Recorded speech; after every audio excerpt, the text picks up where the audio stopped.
Olá pessoal, estamos aqui no Sobretudo. Eu sou Matheus Oliva e hoje nós vamos falar com Maria Clara Seixas, especialista em Direito à Inteligência Artificial, uma grande advogada da Bahia que já está se projetando nacionalmente e ela vem aqui trazer essa grande revolução que está acontecendo no mundo, que é a inteligência artificial. Então vamos falar sobre isso, entre outras coisas, mas sobretudo o sobretudo não é sobre tudo.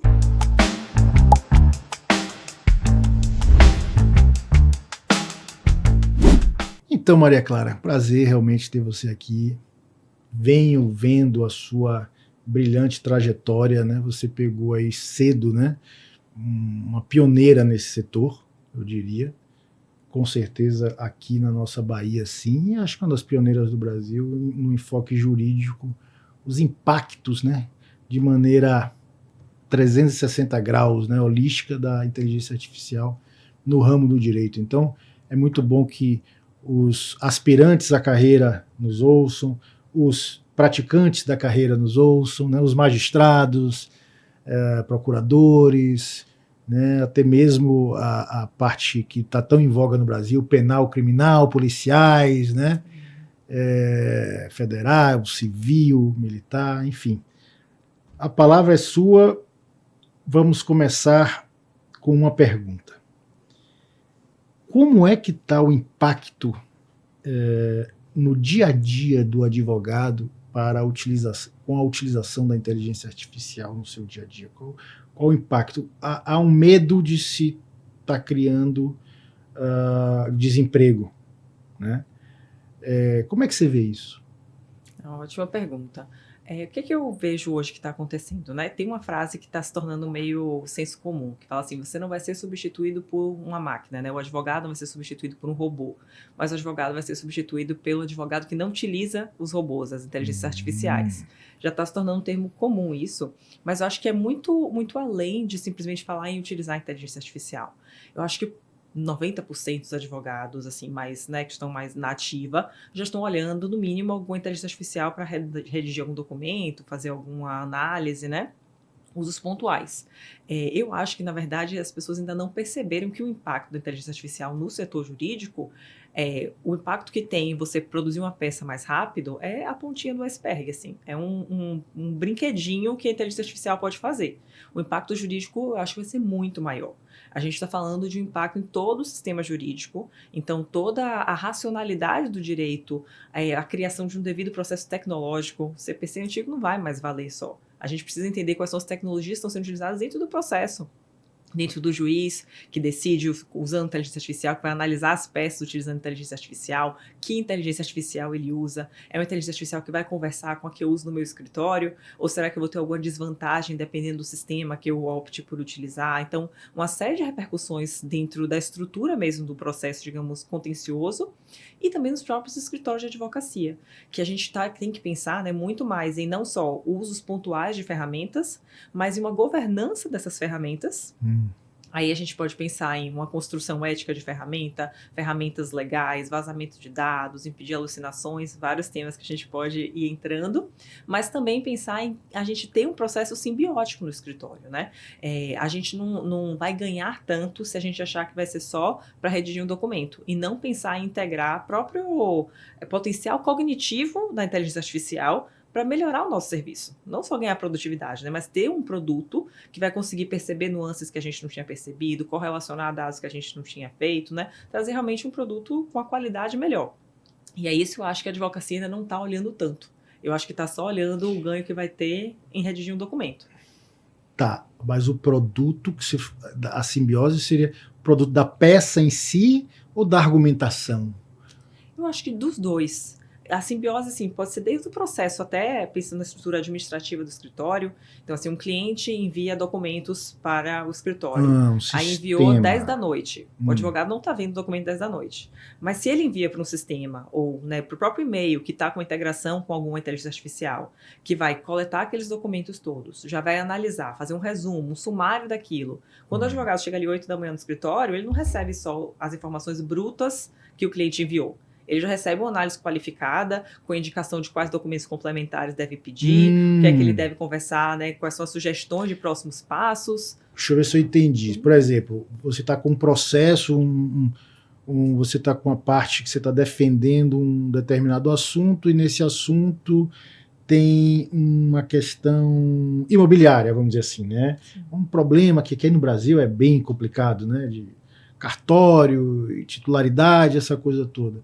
Aí você precisa de analisar um catatal de documentos. Aí a pessoa já manda, por exemplo, um PDF, o cliente já manda um PDF, essa inteligência artificial automaticamente já faz o resumo para no outro dia de manhã você não precisa ler aquilo, né? Exato. Consegue, quando você for olhar também os documentos, já olhar com outra visão. Uma visão de que já sabe qual é o cenário macro, mas aí tem um documento que é muito crítico, obviamente. Você vai analisar no detalhe, você vai poder ter uma atenção mais profunda, né? Exato. Você não vai se olhar perder as 1000 páginas labirinto do processo, né? Você pode olhar o que for mais crítico para você. Então, assim, a simbiose que eu falo é pensar quais são os processos que você tem no escritório e dentro desse escritório, onde é que a inteligência artificial pode trazer um diferencial para você, né? E não só no escritório. Assim, por exemplo, eu vi que você fez cursos na magistratura, né, para os juízes. Conta aí um pouquinho sobre tribunal, conta aí sobre isso. Eu fui professora, né, de muitas turmas dentro da Unicorp, que é a Universidade Corporativa do Tribunal de Justiça. E aí os cursos eram para capacitar os juízes a utilizar a inteligência artificial. A gente começou, assim, com mais de 300 juízes capacitados, a gente começou em uma época em que não tinha nenhuma regulamentação. Hoje a gente tem, né, regulamentação do CNJ para uso de inteligência artificial. Na época não tinha. E a ideia toda era como é que a magistratura pode se tornar mais produtiva. Só que o nosso curso ele já foi desenhado com a estrutura de que a gente ia olhar também todos os impactos e efeitos éticos, legais, né, dessa ferramenta dentro do processo decisório. Então, foi um curso muito bacana. As turmas eram 40 horas de capacitação, os juízes ficavam a semana inteira lá com a gente, eram 3 professores, eu, advogada, e os outros 2 magistrados, e só a parte de compreensão de educação em IA, que é pensar em mitigar risco de alucinação, de vieses, de discriminação, né, o uso ético da ferramenta, eram 8 horas de aula. Então, um curso realmente denso e profundo para a gente analisar como é que isso tudo acontece. Hoje o Tribunal de Justiça da Bahia está super avançado em relação aos outros. Imagino. Agora já com uma ferramenta mais específica própria, que vai integrar, né, todas as minutas de peça e toda a construção mesmo de apoio para o magistrado. Só que, obviamente, a capacitação tem que ser constante, né? Então, é algo que a gente reforça muito, a própria resolução, né, do CNJ fala muito disso, de que o juiz continua sendo responsável pela decisão. Ele que tem que ter todo o cuidado de como a IA vai entrar no dia a dia dele, se responsabilizar pelaquilo e, principalmente, né, dentro desse processo todo, pensar aonde que, de fato, ele pode pensar em enquadrar um IA. Então, por exemplo, é vedado lá que você não pode, como juiz, utilizar uma inteligência artificial, por exemplo, para majoração, para análise de uma pena. Então, a decisão de tal pessoa vai ficar condenada a 10 anos, 5 anos, não pode ser para um IA.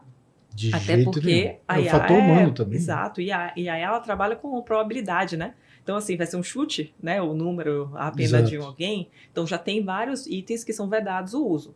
Então, é realmente para ser um apoio à atividade do magistrado, mas não a ferramenta que vai decidir. Interessante isso aí que você colocou, porque se fala muito o que a IA vai tirar, né? E você até respondeu com essa coisa que o advogado que usar, né? O que não usar é que vai perder. Mas, por outro lado, o que tem na IA que ela nunca conseguirá fazer, né? Ou seja, você botou agora a questão de uma sanção, né? De uma sentença de um juiz que vai dar a dosimetria, não pode ser uma IA, né? Senão, o que mais assim que a IA não tem? Eu estou provocando assim porque se fala muito que a IA tem as maravilhas da IA, mas o que ela não tem, né? Aonde que não tem como ser IA?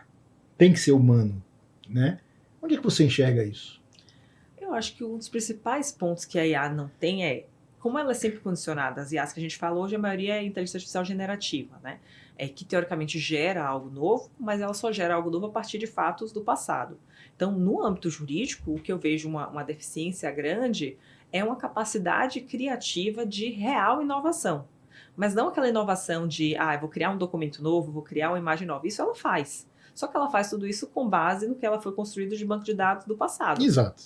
Então, assim, ela não consegue trabalhar, por exemplo, e é muito mais difícil para ela criar algo que nunca existiu. Então, assim, a sociedade está evoluindo. Os nossos pensamentos, né, vão surgindo e somos muito mais criativos e capazes de colocar no mundo Mas real, inteligentes. mais inteligentes, né? E capazes de colocar isso, executar coisas novas realmente, né? E a inteligência artificial ela é muito limitada para o que ela teve de conhecimento de base de dados. Você pode até pedir, eu quero que você crie uma decisão aqui, um conhecimento que nunca existiu antes. Ela vai juntar com base no que ela já viu e fazer um mosaico, digamos assim, com base nas ideias, né? Meu avô tinha uma frase que ele dizia muito, e acho que para IA às vezes acaba sendo real, e quando alguém falava alguma coisa assim que não era muita surpresa, ele falava assim, isso daí é um mosaico de ideias repetidas. A inteligência artificial, às vezes, acaba fazendo muito isso no mundo jurídico, né? A gente vai tentar criar algo novo, mas com essência no passado. Então, onde é que eu acho que a IA não conseguiria? Ler um processo, ter a sensibilidade de que aquele processo precisa criar uma decisão nova, uma decisão que nunca existiu, porque aquele caso demanda um contexto e toda uma análise, digamos, empática e humana, contextual, que ela seria capaz de olhar o que já existe de jurisprudência e tentar encaixar ali. Então, essa criatividade jurídica, essa inovação, que eu acho, e a estratégia também, eu acho que a inteligência artificial ainda não consegue fazer. Se um dia vai saber fazer, não tenho como dizer, né? A inteligência artificial está avançando muito, O né? grande acadêmico da história, ele resolveu estudar o passado todo para entender onde estamos, ele agora está pregando por aí que essa é a primeira geração que meio que o fim da humanidade como ela é, porque nós agora vamos ser um misto de robótica, cibernética, inteligência artificial com humano, quer dizer, em breve esses movimentos, se a pessoa não tem o movimento da mão, tá, botam a prótese, liga no cérebro e aí a pessoa, então vai ser já um ciborgue, vamos dizer assim, né? Agora, sentimento, alma, né? Ela vai com Não certeza dá, conseguir né? imitar, né? Imitar. Parece algo que você acha que é uma Imitar. empatia, que você acha que é uma reação humana, isso com certeza. Você sabe que teve um caso gravíssimo agora lá nos Estados Unidos? E lógico que eu li de jornal, né? Wall Street Journal e New York Times, saiu agora. Um jovem de 36 anos mora com os pais, ou trabalha com o pai, eles têm uma firma juntos, e ele terminou um relacionamento e 2 meses depois ele se suicidou. Gravíssimo. E o pai não conseguiu entender. Está agora, né? Saiu hoje mesmo no Wall Street Journal, ontem. Mas já tem uns 15 dias aí que eu li antes. O pai não conseguiu. Quando o pai foi futucar as coisas do filho, no quarto do filho, ele encontrou um diálogo com o Gemini da Google. Olha aí, direito da inteligência artificial. Sim. E ele passou a lidar com o Gemini da Google, a inteligência artificial do Google, teve um relacionamento e o Gemini disse ele deveria acabar com a vida dele. Isso ocorreu agora. Então, claro, vai ser investigados os fatos, etc, etc, etc. E a Google já se manifestou, né, que nossa inteligência e tal. Quer dizer, como você falou, ele pegou lá no arcabouço de coisas, talvez ele pegou um poema. Porque as pessoas têm que entender que a inteligência artificial ela pesca dentro de um aquário fechado, né? Não é um universo infinito, ele é finito, né? Existe uma finitude de dados. Sei lá, se o cara pegou um poema né? E botou ali, né? E jogou e o cara foi lá e caiu nessa porque estava com alguma depressão. É um assunto grave. Mas vamos voltar para o nosso dia a dia no direito, né? Assim, o juridiquês ele é tido como até uma certa uma coisa snob para a sociedade de maneira geral, né? Os advogados se dirigem de tal maneira, os juízes são togados, aquela coisa que é uma pompa e circunstância, né? Que é apenas visual, alguma coisa assim. Mas a linguagem, ela também, né, se dá valor a quanto mais complicado, melhor. Né? Você acha que a inteligência artificial vai complicar mais ou vai facilitar o entendimento? Excelente. Tem 2 pontos aí. Por coincidência, tem acho que uns 3 semanas atrás, eu estava dando aula na XP Educação sobre um módulo que era sobre o juridiquês e a inteligência artificial. Exatamente nesse ponto. E aí eu trazia um pouco esses 2 lados. O que que eu acho? A inteligência artificial, ela tem um lado de que ela pode tirar esse juridiquês.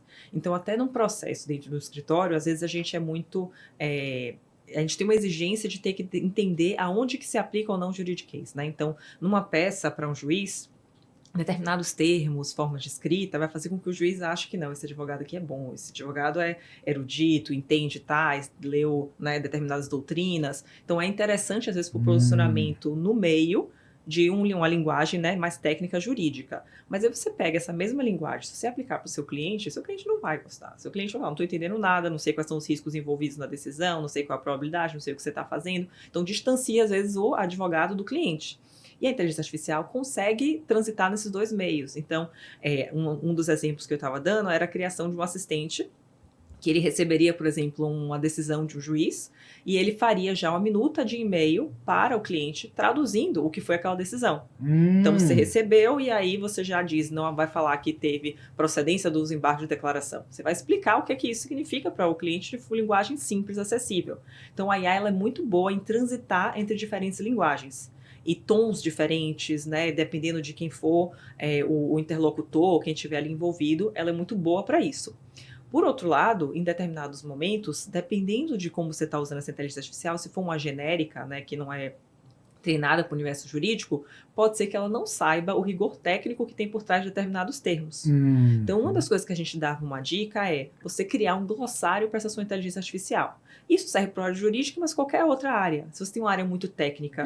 medicina. Exato, você anexa ali, né, um glossário específico para que ela compreenda quais termos são utilizados e qual é o significado daquilo. Então, vamos supor, consentimento. Consentimento, nós usamos esse termo coloquialmente, todo mundo tem uma noção do que é consentimento.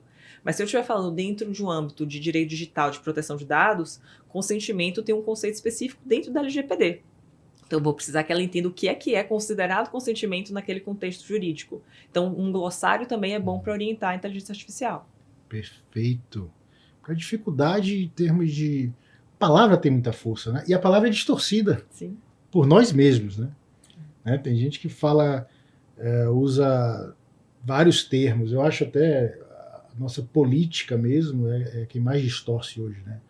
Você fala em democracia e não é bem uma democracia, você fala em uma república e não é bem uma república, e por aí vai.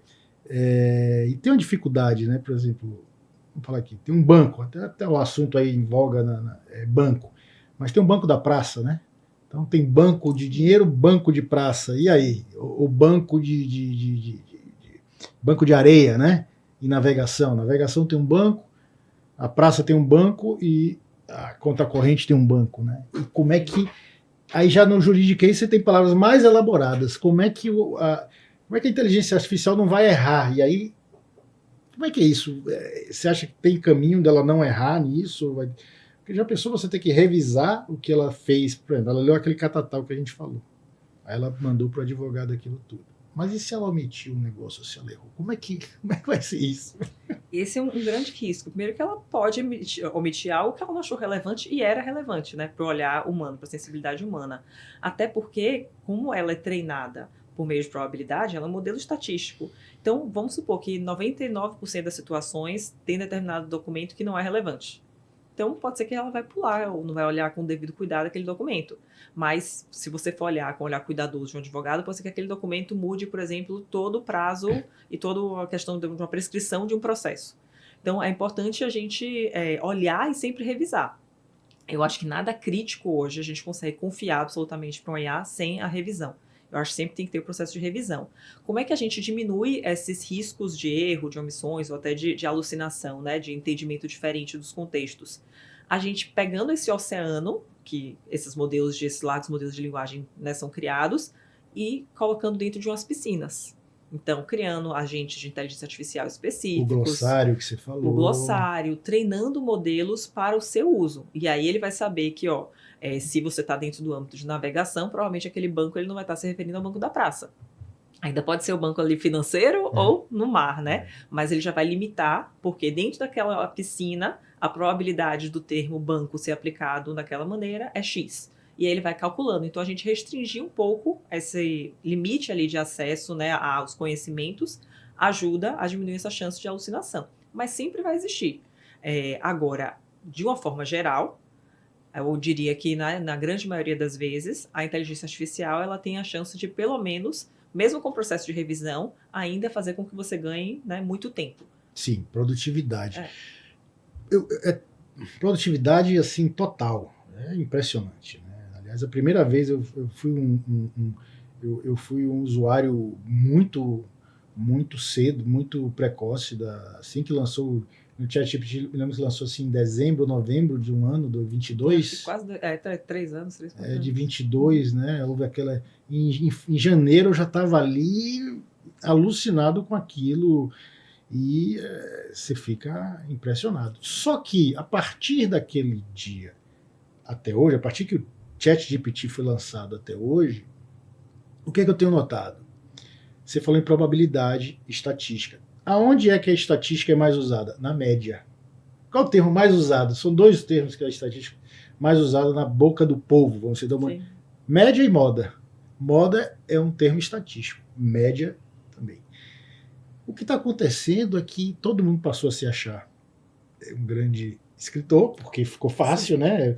Colocar no papel aquilo sem precisar pensar muito. E acabou ficando na média. Hoje eu vou no LinkedIn, chega a ser ridículo. Ninguém corrige mais. O ChatGPT fala assim: isso não é isso, e sim é isso. Né? Toda essa frase é ChatGPT. Uma metáfora do final. A metáfora do final é todo mundo usando a mesma coisa. Quer dizer, é uma média. Ou seja, a média tende a medíocre. Aí é que vem o fator humano.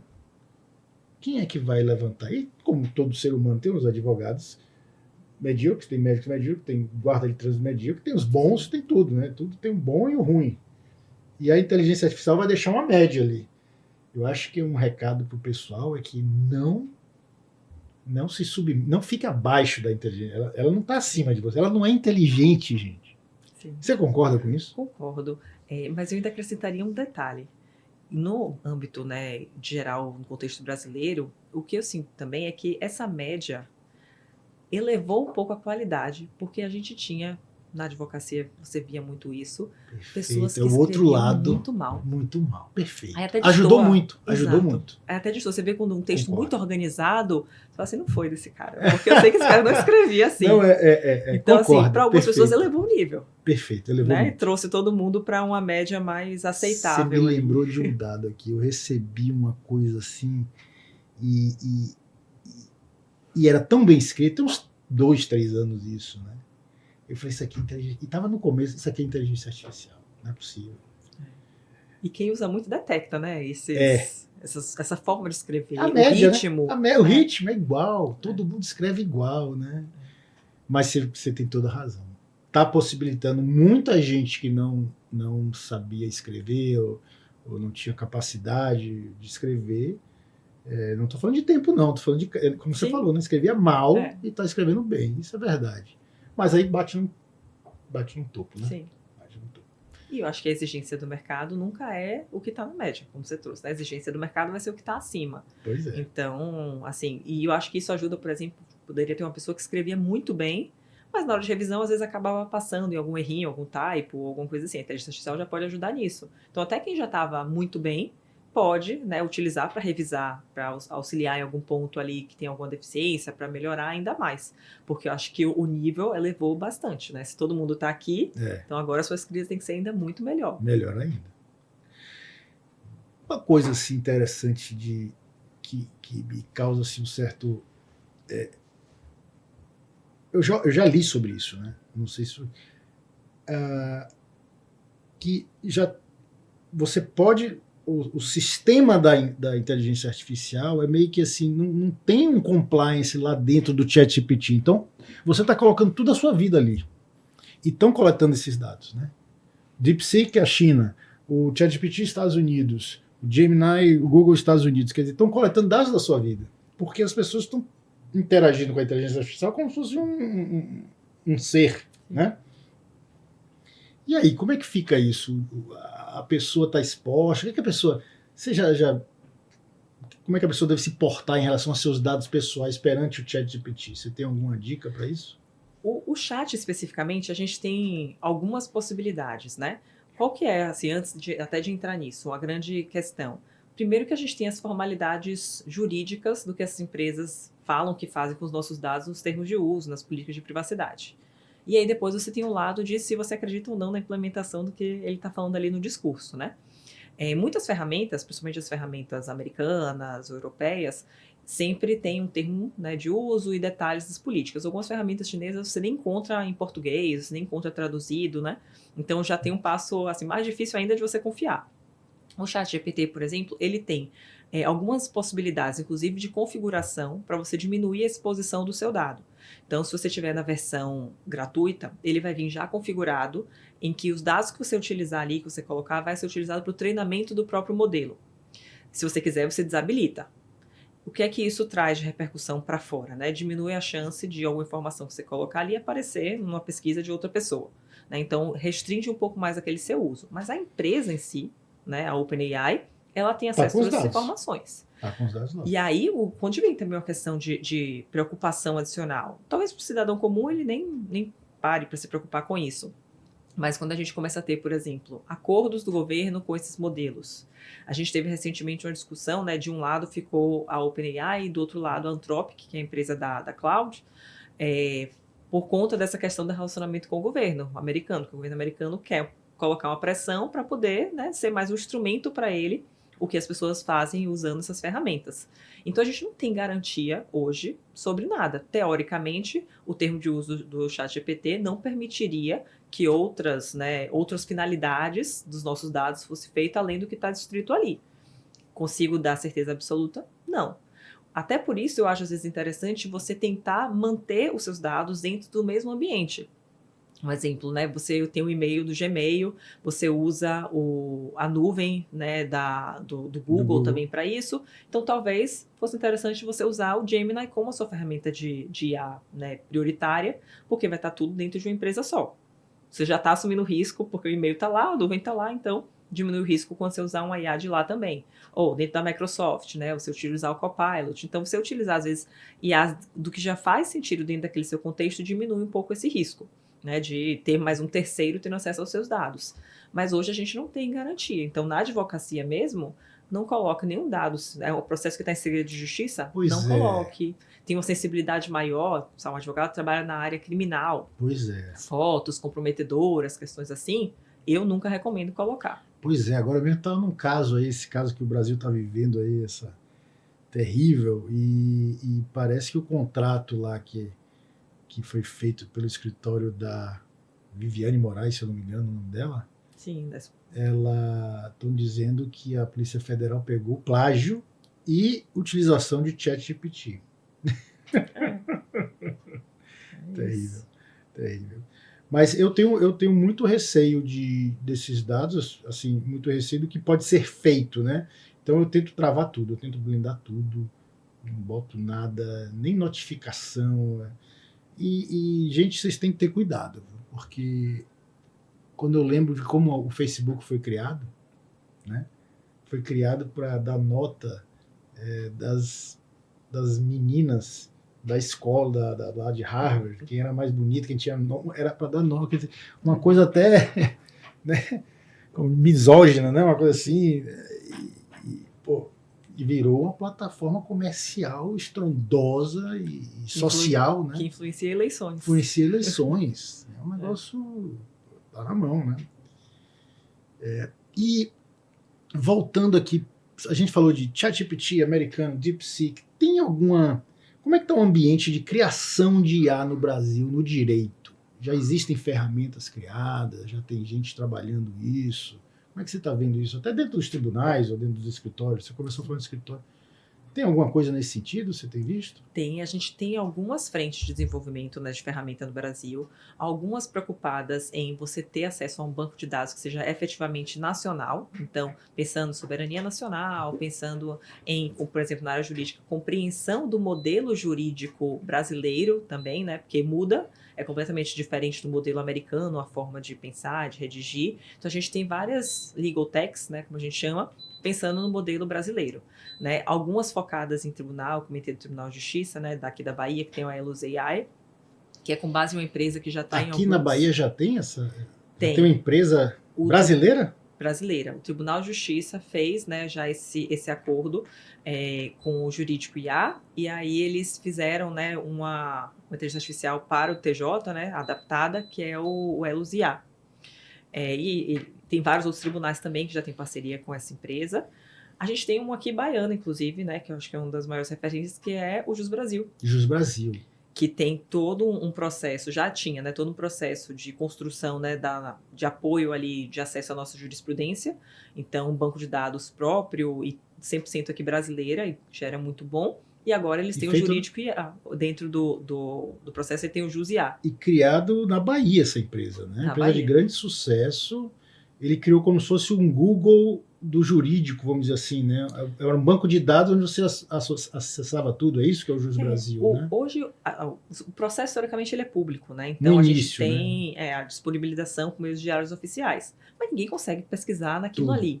E aí, o que ele fez? Ele acessa os bancos de dados públicos, das informações públicas jurídicas e facilita. Foi um agente de facilitação, né? Um facilitador do acesso às informações jurídicas. Isso. E aí pense que durante anos ele teve acesso a todas as informações, tem um banco de dados próprio, pense na quantidade de inteligência que ele não tem dessas informações. Exatamente. Então, a inteligência artificial dele, né, que é o Jus IA, bebeu dessa fonte. Então, entende a nuance do pensamento jurídico dos tribunais brasileiros, né? Você tem uma inteligência artificial mais focada realmente para a nossa realidade. Perfeito. Mas, ao mesmo tempo, também ele tem todas as informações... Voltando aí para o Google, né? Para o ChatGPT, ele tem um arcabouço, ele guarda ali todas as informações sigilosas também, né? Os processos que estão em segredo de justiça, ele não consegue acessar, porque ele só acessa o que é divulgado pelo Diário Oficial da União. A proteção de dados diz, né? Ela fala que o dado público, ele poderia, né, ser acessado, o dado que é colocado até manifestamente público pelo titular, então eu quis divulgar aquela informação, as pessoas vão ter acesso, né, e podem utilizar, mas você não pode utilizar desviando a finalidade. Que é muito difícil, né? Você pensar como é que é isso. Se está público, mas teoricamente a rácio por trás é aqueles dados foram colocados públicos para você verificar informações sobre aquele processo. Então eu não poderia fazer um scrapping, pegar todos os CPFs que tem dentro dos processos para tentar vender um produto meu, X, aleatório, né? Ok. Tá só dizendo assim, eu não posso utilizar isso ao meu favor para eu ganhar dinheiro. Mas, poxa, você tem informação que você pode passar ali para uma pessoa e dizer, ó, fulano tá aqui com esse problema, sim, já que você também tem relação com ele. O golpe do advogado falso que está acontecendo hoje em dia, né? É assim. Como é que é isso? Os golpistas, isso está se tornando uma febre no Brasil todo. Os golpistas acessam um processo, então vê assim, acabou de ser decidido, tem uma sentença ou vai ser liberado um valor, ele acessa o processo e aí lá tem o dado do advogado, quem é o advogado da causa, tem o dado da parte. Aí ele entra em contato com a parte, dizendo que é o advogado, e fala, ó, envia aqui, acabou de sair essa decisão aqui, vai liberar esse seu valor. E aí, para liberar esse seu valor, eu tenho que pagar aqui para uma taxa de um perito, eu tenho que fazer tal pagamento, transfere aqui para minha conta, o Pix é tal, e aí você vai receber o seu valor. Senhora. E aí a pessoa vê, ele se apresenta como advogado, ou como alguém do escritório. Tem informação do processo, faz sentido, porque o cliente vê ali... O cliente está resolvendo, tá no dia a dia, pegando o filho na escola, né? E quer receber o dinheiro também, né? Quer receber o dinheiro, vai lá e deposita, e quando vê... Aí hoje a OAB já tem várias cartilhas, várias orientações, mas ainda fica muito do âmbito da advocacia. Então hoje um advogado cair nesse golpe é mais difícil, mas os clientes continuam caindo. Caem. Aí já vai para tudo, né? Já vai para tudo, que é o hackeamento das informações. A gente tem um mundo paralelo digital aí que é complicado. Tem que tomar muito cuidado, muito cuidado. Eu mesmo tive que avisar uma pessoa da minha família, dizer assim, olha, qualquer coisa de WhatsApp não responda, não é... Banco não manda WhatsApp para você, né? tive que explicar, mas enfim, isso é outra história. Voltando à nossa inteligência artificial, que eu não acho tão inteligente assim, eu acho brilhante, um avanço exponencial, porém aos excluídos, né? Não que o. Não estou falando nem do advogado, estou falando daqueles que nem acessam a internet, né?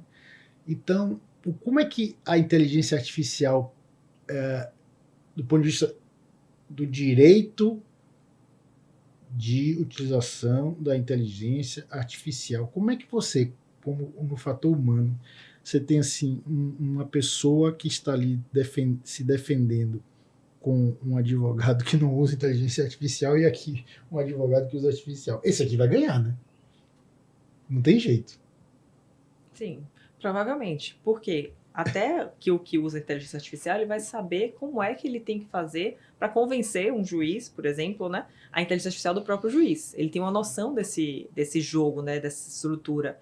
E quem não tem acesso a isso realmente fica ainda mais em desvantagem.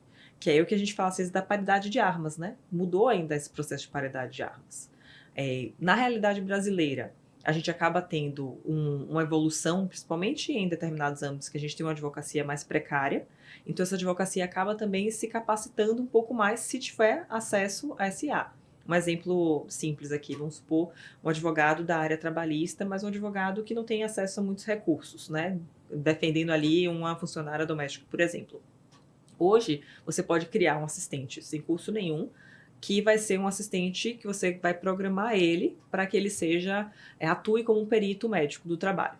E aí ele vai conseguir analisar um laudo médico, ele vai conseguir fazer quesitos médicos ele vai lá em todas as específicos. normas, todos os manuais, ele pesquisa isso em Em segundos. segundos. E vai trazer algo tecnicamente diferente da advocacia, Mas e a né? alucinação? A alucinação sempre tem o risco de acontecer, né? Qual é a alucinação que eu acho mais arriscada? É a alucinação que às vezes você precisa de um conhecimento técnico para identificar. Porque a alucinação que você tem, às vezes, de escrita, né, de alguma forma diferente, isso você corrige facilmente. O problema que eu acho quando você tem uma alucinação que dependeria de uma análise técnica, então vamos supor, na advocacia, uma alucinação que o seu cliente vai achar que aquilo é verdade. E só um advogado que conheça daquela área que vai perceber que aquela lógica, aquela construção não faz sentido, que aquela jurisprudência nunca existiu, senão ele saberia que existia um precedente daquele tipo, né? Então essa jurisprudência ou essa alucinação mais sofisticada é que eu acho que é o maior perigo. Porque nesse exemplo que eu dei, né, de você utilizar para criar um assistente que tem uma outra habilidade que você não tem. Provavelmente, quando você lê, vai fazer muito mais sentido do que quesitos que você faria de medicina do trabalho. Mas, por outro lado, pode ser que ele escreva alguma coisa ali que para um médico não faça sentido nenhum, né? Porque tá perguntando de outra parte do corpo. Não tem nada a ver com o que, né, a funcionária disse que tinha de lesão. Então pode vir algo assim. Eu acho que o maior risco da alucinação para o profissional é quando ele dá esse salto. É quando ele pede que a inteligência artificial atue em uma área que ele não domina. Perfeito, porque aí eu vou para o tema do tal do prompt, né? Que a gente deveria já ter uma tradução para todo mundo entender fácil, que é a ordem que você dá ao sistema de inteligência artificial, seja qual for. Isso define a resposta, obviamente. Né? Então, se a pessoa for muito aberta, achar que a inteligência artificial que vai dar aquela resposta para uma coisa, não vai.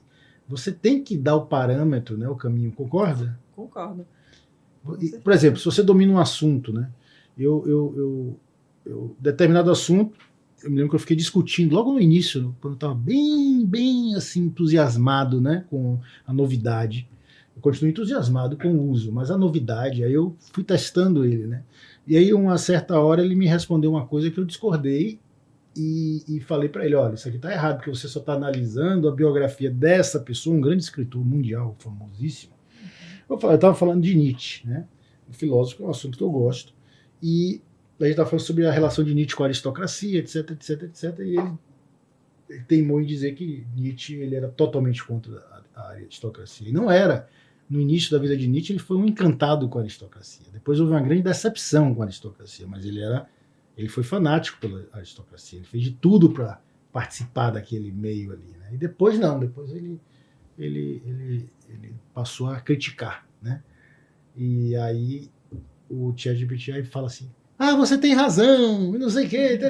Só que ele não, ele tem razão porque ele não quis discordar de mim, mas não porque ele foi buscar alguma coisa nesse sentido. Sim.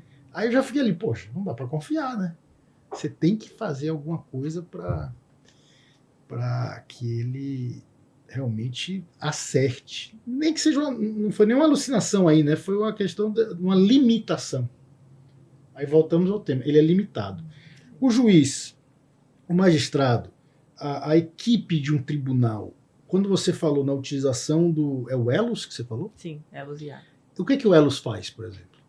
O Elos, ele é um assistente que vai dar um apoio para a magistratura, né? Ou para os servidores ali. Então, ele vai, por exemplo, apoiar em rascunhos, em drafts, né, dos documentos, em processo de análise, um processo de facilitar você encontrar a jurisprudência. A ideia é que ele consiga se integrar a vários processos dentro das atividades mesmo, né, cotidianas do magistrado. Agora, ele não assume nenhuma decisão. A orientação principal, por exemplo, vamos supor que você fez toda a análise dos documentos. A orientação não é você pedir para ele elaborar uma sentença. É uma máquina processadora. É você pedir, por exemplo, para ele elaborar uma sentença de improcedência com base nesses direcionamentos, e aí ele redige o documento. Então, não é para você jogar para ele o processo decisório.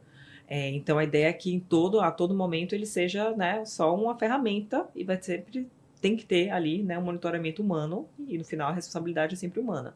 Inclusive, pela resolução do CNJ, qualquer documento, né, o uso que você faz dessas ferramentas, no final tem que estar lá registrado. Então, assim, o gabinete que estiver utilizando, ele tem que registrar lá e documentar que está utilizando, até para fins de auditoria, de verificação, né, do uso das ferramentas. Entendi. Isso já tá implementado? Já está disponibilizado. Porque né? onde é que eu quero chegar? Eu não conheço o sistema jurídico, assim, como funciona ali um tribunal, graças a Deus. Eu nunca fui para um... Melhor, Eu né? não sou nem advogado, nem juiz, então não estaria lá. Mas, enfim, o que se fala é que há uma montanha de processos, né? Atrasados, etc. E que se fala que a justiça é lenta. Você tem esperança que a justiça seja mais rápida agora com esse sistema? Sem dúvida. Assim, sem dúvida, isso acelera e muito. Você acha que já acelerou? Acho que já acelerou. Tinha juízes que no início do curso, assim, né, 3, 4 dias depois do curso, falava que antes fazia 7 sentenças no dia e com os inteligência artificial estava fazendo 20. Então, assim, claro que não é toda área que vai se encaixar, né? Tem algumas áreas que não se encaixam. Você está falando de um crescimento de cento e tantos por cento. Sim. Pensa nisso, tem processos que eram 190%. processos de 2.000 páginas. O juiz, para olhar um processo de 2.000 páginas, ele tem uma dificuldade gigantesca. E depois rever, encontrar onde é que estão aqueles documentos. Com a inteligência artificial, ele pergunta onde é que estão tais informações. E aí aparece lá, página tal. E ele acessa. Isso no tempo que esse cara ganha. Ele iria levar, sei lá, se ele fosse rápido, 15 minutos, às vezes, para achar aquela informação. Vai enquadrar também aqueles processos que, eu não sei se isso seria esse termo, eu até gosto desse termo, litigância de má-fé. Eu gosto desse termo porque é um termo que está bem claro ali. O cara está de má-fé com a acusação ou com o conflito que ele está criando. Né? Isso é uma das piores coisas que tem. Né? A pessoa cria um conflito de má-fé para se beneficiar. E litigância de má-fé, isso acho que vai dar uma enquadrada nisso aí, né? Porque é mais fácil pegar ou não, eu estou sendo... Tem um uso, mas aí já não necessariamente nessa ferramenta, mas que é interessante e vai nessa linha, que hoje a gente tem nesse processo de litigância de má-fé, às vezes o mesmo advogado entrando com o mesmo processo, pegando nomes de partes, que as partes nem sabem, né, que existe aquele processo dela, e aí faz o que a gente chama, né, da advocacia predatória ali, e aí libera várias ações. Hoje a gente tem inteligências artificiais que conseguem identificar essas ações. Então, o juiz vai ficar sabendo que aquela ação que ele deu entrada ali, ele deu entrada à mesma ação em tal e tal e tal lugar, ou que as partes são a ação é igual e só mudou o nome da parte e que não faz sentido. Então, ele consegue detectar fraudes nos processos com a inteligência artificial que vai fazer um cruzamento de um banco de dados que ele, né, sozinho não conseguiria acessar. Isso na Justiça do Trabalho ajudaria muito. Não é? Com certeza. Que eu vejo muito isso, né? A gente tem uma legislação trabalhista bastante paternalista e atrasada, né? Sim. Então, muitas vezes há essa litigância de má-fé contra o empregador, o CNPJ, que botou seu capital, que investiu, que está no risco ali, né? Sim. E tem gente que vai lá só para tirar um pedaço, É. né, da A construção daquele ou daquela empresa, aquele empresário ou empresária que tentou fazer algo, né? Sim. A gente teve um caso no escritório que era no processo de acusando, né, de pejotização a empresa. E aí a gente tinha certeza que aquele cara que estava processando a empresa era um modus operandi dele. Ele entrava, ele convencia que era melhor como PJ e tal, para poder receber, a empresa contratava ele como PJ. O cara tinha autonomia, o cara tinha todos os requisitos, né, para poder trabalhar, né, no meio de PJ. E aí depois ele saía e pedia reconhecimento de vínculo. E aí a gente tinha pessoas que já tinham falado, ó, essa já é a terceira empresa que ele está fazendo isso. Ah, Só que ele pedia segredo de justiça em todos os processos. Então, como é que a gente ia identificar, né, como advogado era muito mais difícil. A gente teve que ir por meio de testemunha e tal, para tentar mostrar que ele sempre fazia isso. Ele não tinha... essa era a intenção dele sempre, né, o modus operandi dele. Mas se tivesse um IA dentro dos tribunais, que fosse, quando o juiz recebesse, ele ia olhar, ele, ó, esse mesmo nome aqui já entrou com essa e essa ação é igualzinha. Ele já ia perceber, né, e ajudaria muito a ele ter uma compreensão de quem eram as partes daquele processo. fantástico. Espero, porque a gente precisa dar uma agilizada em tudo, né? E a inteligência artificial, ela agiliza. Ela agiliza. Isso, sem dúvida, é impressionante. É impressionante. E como é que você está vendo a juventude, né? Os novos advogados, vamos dizer assim. Você já é uma advogada, assim, bastante jovem, mas você já é uma advogada que tem uma carreira e que já está praticando, uma pioneira na inteligência artificial, né? Fora todos os outros casos que você cuida muito bem. Mas e o jovem? O formando, né? Ou que vai se formar ainda, ou que aspira essa carreira. Outro dia eu estava falando com a mãe, uma brilhante advogada, ela falou como motivar meu filho para a profissão do direito, né? Quer dizer, o filho já ia fazer, já vai fazer. E ela queria motivar. E tanta informação ruim, né, da justiça, essa coisa toda que está acontecendo no Brasil. Motiva aí os jovens, como é que a gente motiva eles? Assim, eu acho difícil, né, algo que vai servir para todo mundo, mas eu acho que por mais que a gente tenha hoje alguns discursos falando, né, do impacto que a inteligência artificial tem na advocacia, do quanto que ela vai, né, tomar espaços dentro da nossa atividade, a nossa atividade ainda é uma atividade essencialmente humana. Ainda, o primeiro que o nosso instrumento de trabalho é linguagem. E a linguagem, né, é humana. Por mais que agora a inteligência artificial compreenda no processamento de linguagem natural, a gente ainda é dono das nuances, das interpretações, dos vieses, né, de todo o processo hermenêutico de construção de entendimento é jurídico. E para mim, uma das belezas do universo jurídico é exatamente você ter possibilidades de interpretação que vai evoluindo ao longo do tempo. Isso é essencialmente humano, né? Então a gente não tem como Não tem só... como, né? Não tem como ser Você falou substituído uma coisa assim, né? interessante isso que você falou. Você falou assim, a beleza do jurídico, repita, é a construção do entendimento que vai Interpretativo interpretativo das mudanças das sociais, das mudanças mudanças de sociais. contexto, né? De tudo isso. E a inteligência artificial está lá atrás, ela está dentro Ela só olha para o passado, de um porque ela foi passado. alimentada com as informações do passado. Então ela não constrói o futuro, né? Como a gente já falou isso aqui, então. Mas eu gostei que você falou aí para os jovens que a gente está falando aqui, né? Para eles se motivarem, que eles vão poder construir um mundo, né? Com a inteligência artificial, né? Ela não é um inimigo, é ao contrário, ela vai ajudar assim, a enxergar essa beleza que você falou de uma maneira até mais integrada. O mundo vai ficar muito mais integrado. Eu mesmo, eu estou na plataforma X, que tem um Grok, né? O de Elon Musk. O que eu tenho lido de posts do Irã, em linguagem persa, da Arábia Saudita, da China, do Japão, línguas que para mim eram intransponíveis, e agora eu só clico lá, tradução, vem tudo. E o jovem vai poder, esse novo mundo que vai precisar de muitas leis novas, né? Como é que é essa relação, né? Eu acho o trabalho que você faz fantástico, porque é pioneirismo. Né? É pioneirismo, é novidade, as pessoas estão com medo, você não, você foi lá e fez. Não, vamos pegar esse negócio aí, vamos levar isso para cima, vamos levar isso para frente. Acho que esse é um grande recado que deve ser dado para quem está com medo da inteligência artificial. Né? Eu li uma vez que no final do século XIX, 1890, havia uma crítica enorme ao uso de jornal diário em casa. Que as pessoas ficavam lendo e não conversavam. Olha só. A preocupação da época. É a mesma coisa do iPhone, da inteligência artificial. Você está com medo daquele negócio novo, né? Que você tem informação. Informação, a pessoa devora informação. Né? Então, Maria Clara, foi assim excelente. Eu adorei conversar com você. Espero que você volte, né? E com novidades, que com a inteligência artificial, a evolução é incrível. E você deu uma bela aula aqui pra gente, de aula, assim, belo visão, né? Você deu muita clareza a isso. E aí eu vou querer que você volte, porque tem muito assunto pra gente falar. Muitíssimo obrigada. Foi um prazer estar aqui com vocês hoje. Muito obrigada pelo convite. Tenho certeza que esse podcast aqui vai ser um sucesso. Espero que todo mundo goste desse papo. E eu estou super à disposição quando quiser. Que seja um sucesso, mas que, sobretudo, traga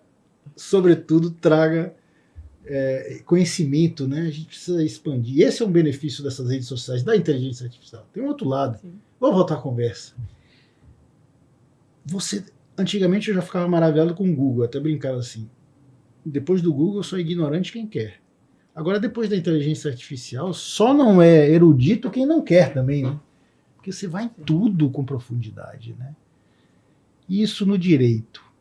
Jurisprudências, o copiar-colar, as doutrinas, isso já está sendo usado?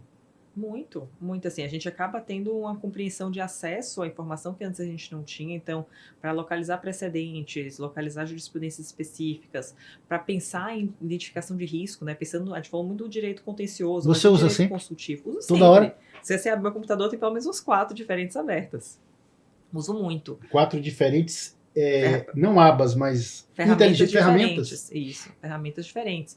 Uma ferramenta que eu acho melhor para interpretação e compreensão, né, e ligação de documentos. Outra que eu acho melhor para poder fazer algum tipo de verificação, né? A gente tem habilidades de inteligência artificial diferentes hoje no mercado, né? Para pesquisa, tem ferramentas muito mais específicas para pesquisas. Então, eu acho que a gente acaba tendo... Isso é importante você falar, porque as pessoas estão achando que é tudo igual. Né? Como Google e Yahoo, não é tudo igual. Não é só um mecanismo de pesquisa, né? Existe um modelo. Fale mais sobre isso, até para esclarecimento. O que é melhor para pesquisa, por exemplo? Sim. Por exemplo, pesquisas em geral. Tem uma ferramenta que se chama Perplexity AI, que ela entrega as pesquisas com muito mais profundidade, então ela é uma ferramenta para pesquisa, e não acontece o que é comum às vezes em um chat GPT, por exemplo, é entregar as fontes, você clica no link, aquele link não existe. Né? Ele não é tão bom em referências e fontes. Se você quiser pesquisa para jurisprudência, as ferramentas específicas jurídicas dão banho em esses largos modelos de linguagem. Já que tem não essas, né? Tem várias, né? No mercado jurídico já tem várias que pesquisam só jurisprudência. Então você tem muitas possibilidades. E uma coisa que eu acho, né, importante a gente falar é que, por conta da primeira inteligência artificial acessível, generativa, ter sido o ChatGPT, muitas pessoas foram com o olhar de pensar nessas ferramentas, achando que a gente estava falando de um Google melhorado. E aí começa a pensar, não ter, digamos, como é que eu diria? Pensando numa neurologia de adaptabilidade de ferramentas. Se você for olhar toda a ferramenta de IA achando que você está lidando com um Google melhorado, você vai olhar muito limitado para as ferramentas. O universo da inteligência artificial exige que a gente tenha um outro olhar, uma nova forma de pensar, não é olhar com um olhar de antigamente das ferramentas que a gente conhecia. E aí você ter, por exemplo, diversas ferramentas para você usar, significa você ter várias extensões de habilidades diferentes. E hoje a inteligência artificial permite isso. Né? Então não é que vai ter uma ferramenta que vai fazer tudo o que eu quero, que vai ser a única ferramenta de IA que eu vou utilizar. Você pode até fazer isso, mas você está ignorando várias outras habilidades que você poderia estar construindo, né? E poderia estar usufruindo. Então, eu acho que tem essa virada de olhar também, de que não dá para pensar da forma do passado para as novas ferramentas que a gente tem hoje. Porque o potencial é muito grande. Até na advocacia tradicional, hoje, você já tem, né, na área consultiva, a possibilidade de ferramentas que você consegue fazer legal design, que você consegue fazer visual law, super eficiente. Uma ferramenta que é conhecida, mas às vezes não muito explorada, que é o Notebook LM. O Notebook LM você pode juntar 10 diferentes documentos, né, de doutrinas, de pesquisas, do que você quiser. Com um botão, você cria toda uma apresentação daquelas informações e não vai ter a alucinação, porque ele vai se basear no documento que você alimentou. Com outro botão, você cria, eu gosto de aprender ouvindo. Você cria com um botão um podcast, que vai ser a inteligência artificial falando de uma maneira informal sobre aqueles documentos que você desenvolveu ali. Pensa, você tem um código de ética, que a gente tinha comentado antes, né? Num código de ética, você pode dar um clique e criar um podcast para aquele código de ética e distribuir para toda a fábrica. E aí a fábrica, que às vezes, né, tem pessoas que não poderiam até ter alguma dificuldade de leitura do documento, vai ouvir ali. Você não contratou radialista, você não fez estrutura, você não fez nada. Você usou uma inteligência artificial com um clique. Perfeito. Você me lembrou agora, eu conheço o CEO de uma empresa global, ele mora em Nova York, ele é daqui de Salvador, né? Brasileiro, baiano, e ele está morando em Nova York. Ele me mostrou ano passado, em abril, ele se dirigiu a todos os funcionários, eu acho que era HeyGen. Sim, HeyGen queria avatares, né? Que tem HeyGen, não é isso? Uhum. Então ele só tirou uma foto, tirou a foto dele assim, na mesa dele de trabalho. Ele escreveu o que ele queria dizer para todos os funcionários da empresa global, com escritórios no mundo todo, e sai ele falando em japonês, ele falando em coreano, ele falando em árabe, ele falando em português. É fantástico. É assim, e pessoas que não estão acostumadas perguntam, como é que você aprendeu a falar francês assim tão bem e tal? Quer dizer, é um mundo que é um novo mundo, que você falou uma coisa brilhante, acho que deve ficar mais uma coisa brilhante, deve ficar aqui de coisa. Você tem que aprender a pensar diferente a partir desse novo mundo de inteligência artificial. Porque nós é que somos inteligentes, né? Então a gente tem que ter a inteligência de adaptação para esse novo conceito de tecnologia. Exato. Não é isso? Exato. Perfeito. Vamos para frente. Muito obrigada. Maravilha, Maria Clara, maravilha. Sobretudo, não é sobretudo.